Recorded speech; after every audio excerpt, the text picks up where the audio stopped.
Feel like copying a Bullet Punch Club t-shirt? Well, say no more, because now they are officially available on teespring.com. Feel free to copy yourself a regular t-shirt or a full sleeve t-shirt if you guys wanna. And yes, I made a typo and I'm too lazy to change it. I'm sorry. Enjoy the video! What's going on, ladies and gentlemen? My name is Gunner, bringing you all the Week 5 Team Builder of the World Battle Entertainment, where we, the Bullet Punch Club, are going to be going up against none other than our boy Cybertron Zeng, who is the coach of the Melbourne Rotoms. That's right, folks, I'm using the Australian accent because I actually lived there, but yeah. Aaron is one hell of a guy. Seriously, like, I got to know him from the last season of the WBE. Like, he's genuinely one of the nicest people I've come across. And the fact that his channel reached 100,000 subscribers is honestly amazing in a lot of ways. So, like, yeah. I very much got nothing but love for him, and I am very much looking forward to facing him again. But yeah, we, the Bullet Punch Club, are now 3-1 right now. Hopefully after this week, we are going to be able to make it 4-1. So, like, yeah. With that being said, this is Cybertron's team, and just from the matchup alone, it is honestly rather troublesome because he certainly does have threats that can really throw my ass for a loop if I am careful enough. Particularly his EXCADRILL and his Gengar, which are easily his two biggest threats against my squad. But at the same time, his team definitely does have some certain holes, which I was able to find through, like consistently building, and it's very much something that I'm looking forward to, like, making use of throughout this actual week. So, like, yeah, I wouldn't say it's the best matchup overall, but we very much can, like, pull this back if we play our cards right. So yeah, that's pretty much the gist of it. And yeah, let me show you guys what I got here now. First things first, we got our Revenge, the Gengar with Life Orb, rocking the Life Orb with Shadow Ball, Sludge Bomb, Focus Blast, and Energy Ball. And this is pretty much a standard set overall because, like, since he also happens to possess a Gigantamax Gengar, I'm essentially forced in a position where I'm gonna have to run max anyways. Like, there really is no other way. But yeah, Gengar from an offensive standpoint really has a good matchup against him. Like, it destroys his Rotom mode, destroys his Jellicent, and Umbreon isn't really a switch in the first place because that thing just gets marked by Focus Blast. So yeah, in that sense, I definitely see Gengar, like, putting in some decent amount of work. Like, what this thing does is just pretty much offer a decent portion of, like, offensive pressure from the get-go. So yeah, that's pretty much the overall gist of the situation regarding this Pokemon. So yeah, I'm very much looking forward to using this thing. Energy Ball is obviously there because I want to destroy that Hippowdon of his. And yeah, next up we got our Cactus Jack, the specially defensive Ferrothorn with Bulldoze, Leech Seed, Spikes, and Power Whip. Now this is a Pokemon that I was pretty much just going back and forth with in regards to what exact set am I supposed to run on this thing, particularly its spread, because, like, if I end up being physically defensive, I end up being really, weak to his Gengar. And coincidentally, if I end up being specially defensive, I also happen to, like, be somewhat weak to his Excadrill. But after thinking about this long and hard and designing this team the way I did, I figured that specially defensive was easily the best way to go at it because, truthfully speaking, once his Gengar actually does happen to Gigantamax up, Focus Blast or like Max Knuckle is gonna actually be a 3-hit KO on this thing. So when you consider the fact that I have Leech Seed, when you consider the fact that I got Bulldoze, and when you consider the fact that I am going to be able to put this thing at, like, at least -1 or -2 speed, I will definitely be able to come out on the better hand of the exchange in the sense that I will be able to set up my other Pokemon to just pretty much just come in and knock that SOB out like it's nobody's business. So, like, yeah.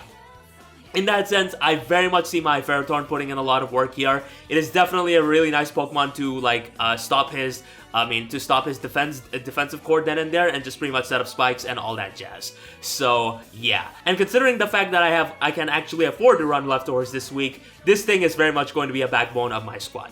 Now next up, we got one of our main MVPs, Edge, the Choice Scarf Durant with our Iron Head, First Impression, Superpower, and Crunch. And let me tell you right now, this Pokemon is absolutely amazing. Because once again, this thing knows how to apply a lot of pressure if it actually ends up hitting its moves. But at the same time, this thing, with the Choice Scarf, what I'm going to be essentially able to do is, first of all, I will be able to outspeed that Excadrill of his after I'm able to get a Bulldoze off with my Hippowdon. And second of all, also against his Gengar if his Gengar happens to be Choice Scarf. And not only that, but I've designed my team in such a way where every single thing doesn't allow Excadrill to set up on my face for free.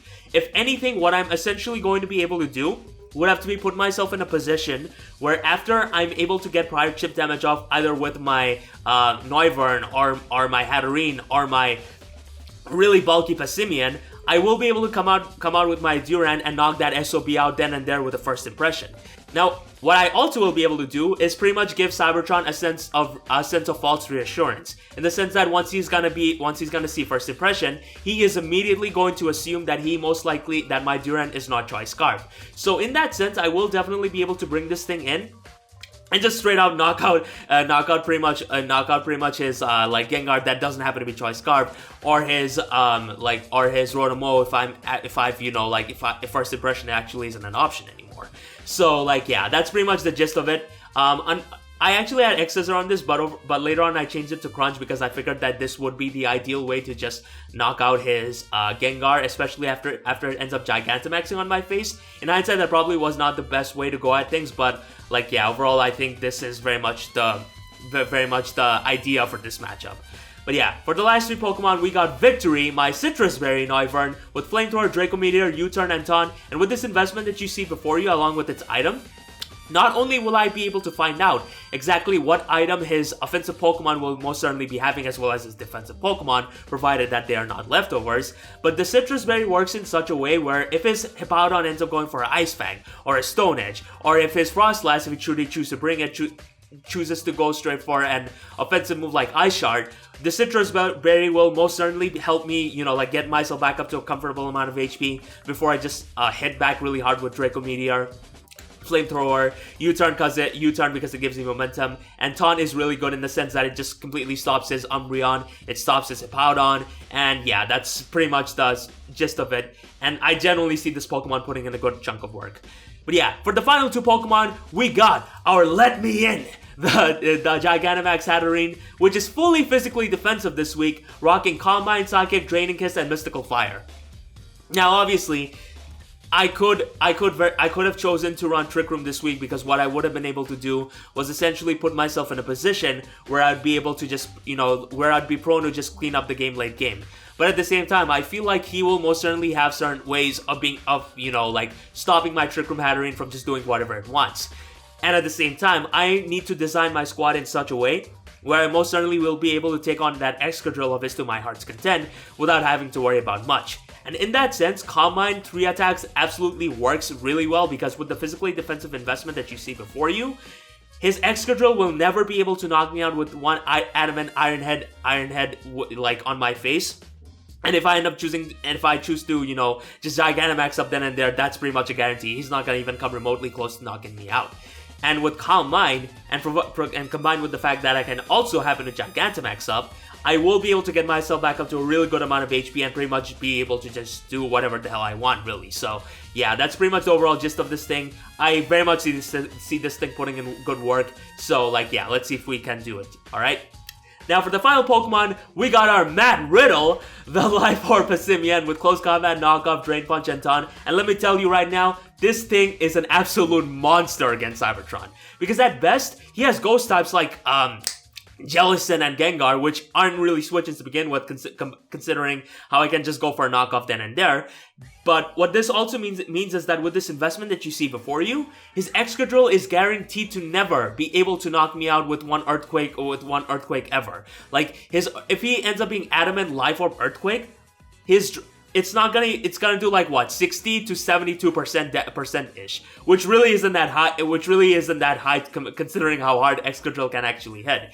So if it actually doesn't even end up being Life Orb or Adamant to begin with, this thing will just pretty much stop it then and there. So yeah, I'm really excited to use this Pokemon overall. I very much see this thing putting in a good amount of work. And yeah, there's only one way to find out whether this is very much going to be able to pull through for the Bullet Punch Club. So yeah, that's pretty much all there is to it for this Teambuilder, guys. If you enjoyed this video in any way, feel free to drop a like on this video. And if you want, feel free to buy my merch. It's obviously here for an indefinite amount of time, so feel free to buy it whenever you wish. It will definitely, it will very much help me out a lot. But yeah, regardless, thank you very much for watching. I love you guys for all the support, and trust me when I tell you, more content is gonna be coming soon next week. So yeah, see y'all tomorrow in the battle. Peace!